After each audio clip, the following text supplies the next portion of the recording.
Hi guys, welcome to my channel. Guys, आज की video में मैं आपको एक्सप्लेन करूंगा केसेस ऑफ नाउन्स के बारे में। ये बहुत ही इजी टॉपिक है। अगर आप मेरे चैनल पर नए हैं तो प्लीज़ मेरे चैनल को सब्सक्राइब कर लीजिए और बेल आइकन को प्रेस कर लीजिए, जिससे आने वाली वीडियो की नोटिफिकेशन आपको सबसे पहले मिले। तो गाइस, आइए आज की वीडियो शुरू करते हैं।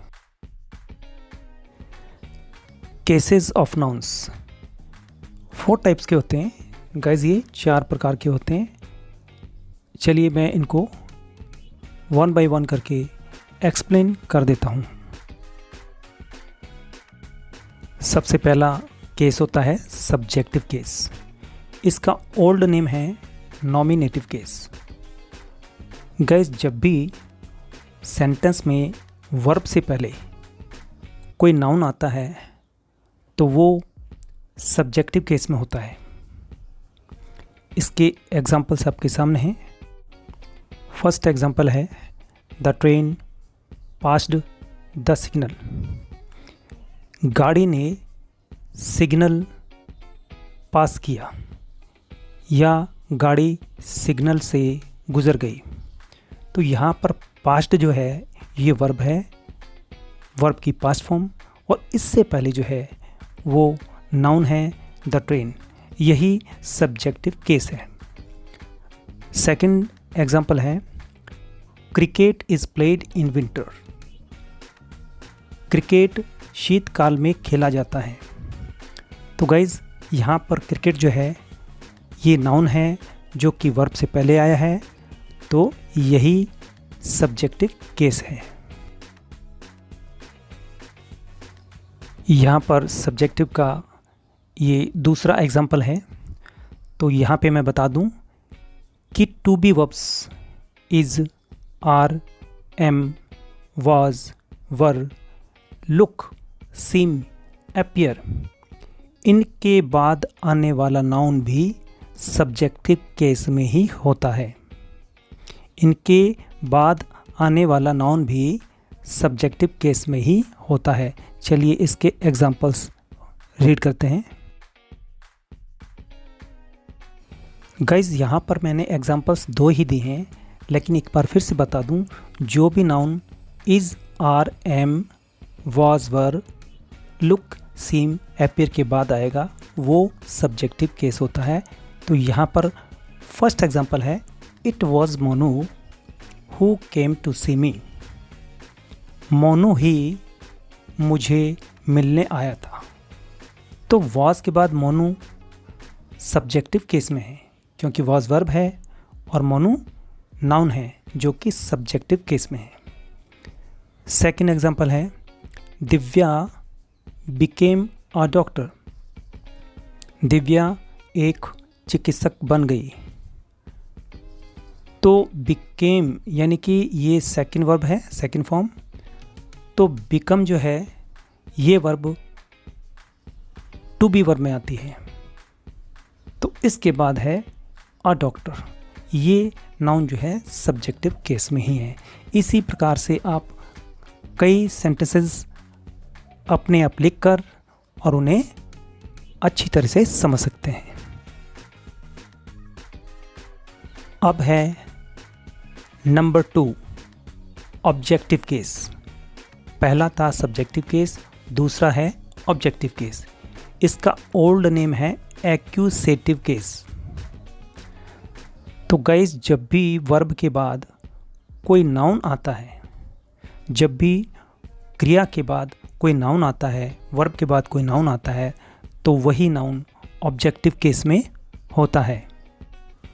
फर्स्ट एग्जांपल है the cat chased the rat.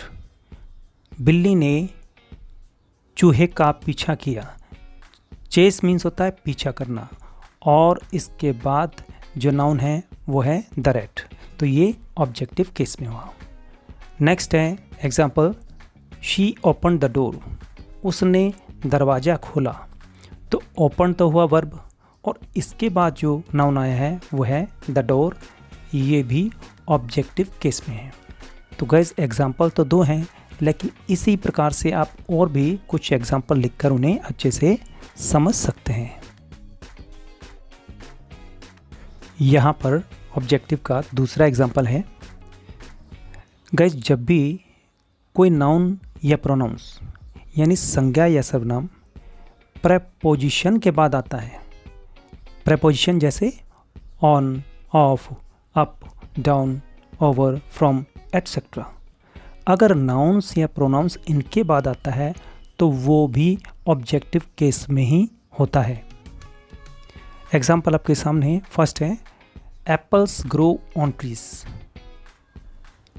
यानी सेब जो है वो वृक्षों पर उगते हैं। तो ऑन क्या है, ये प्रेपोजिशन है, और ट्रीज क्या है, ये नाउन है जो कि ऑन के बाद आया है। तो ये ट्रीज ऑब्जेक्ट जो है वो ऑन का ऑब्जेक्ट है, न कि वर्ब का। सेकंड एग्जांपल है the thief jumped over the wall, चोर दीवार पर से कूद गया। ओवर प्रेपोजिशन है, द वॉल नाउन है, और ये the wall noun objective case में है। तो इस तरह से द वॉल ऑब्जेक्ट जो है वो ओवर यानी प्रेपोजिशन का ऑब्जेक्ट हुआ। थर्ड एग्जांपल है why are you staring at me, आप मुझे क्यों घूर रहे हो।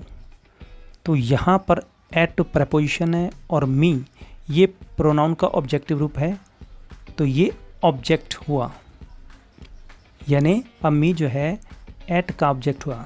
तो यहाँ पर एक बात और बता दूँ कि जब भी प्रपोजिशन का कोई ऑब्जेक्ट होता है तो उस सेंटेंस का पैसिव वॉइस नहीं बनाया जाता। पैसिव वॉइस तभी बनता है जब वर्ब का ऑब्जेक्ट होता है। ये थर्ड केस है पॉजेसिव केस। पॉजेसिव केस से किसी व्यक्ति वस्तु पर अधिकार प्रकट होता है। तो इसमें एक जो साइन है, जो चिन्ह है, उसे कहते हैं अपोस्ट्रोफ, और दूसरा एस। तो इनका यूज़ कैसे किया जाता है मैं बताता हूँ। फर्स्ट एग्जांपल में देखिए, स्टूडेंट सिंगुलर नाउन है, यानी कि एक वचन नाउन।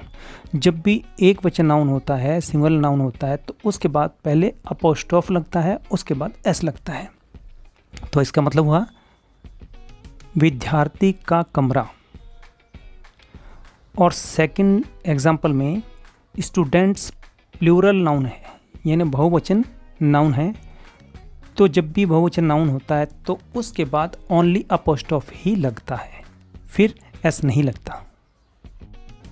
एक बार फिर से रिपीट कर दूं कि सिंगुलर नाउन एक वचन नाउन होता है तो उसके बाद पहले अपोस्ट्रोफ और फिर एस लगता है, और प्लूरल नाउन है यानी बहुवचन नाउन है तो उसके बाद ओनली अपोस्ट्रोफ की जरूरत पड़ती है, जैसे कि बॉयज़ स्कूल और गर्ल्स स्कूल। फोर्थ केस है vocative case. Guys, vocative case जो है वो बहुत ही इजी होता है, बहुत आसान होता है। जब भी हम किसी व्यक्ति को बुलाते हैं, पुकारते हैं, तो बस वही नाउन वोकेटिव केस में होता है।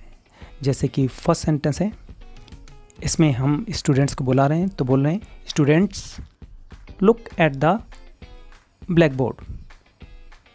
तो यहाँ पर जैसे ही हमने स्टूडेंट्स बोला तो इसको कोमा से अलग कर दिया गया है। तो यानी कि वोकेटिव केस को कोमा से अलग कर दिया जाता है। सेकंड एग्जांपल है where are you going Sohan, Sohan आप कहाँ जा रहे हैं। तो सोहन को कोमा से अलग कर दिया गया है। तो ये है वोकेटिव केस। आज के लिए इतना ही, फिर मिलते हैं दूसरी वीडियो में। तो गाइस, अगर वीडियो आपको पसंद आई हो तो वीडियो को शेयर करें, लाइक करें और सब्सक्राइब अवश्य कर लें। Thanks for watching.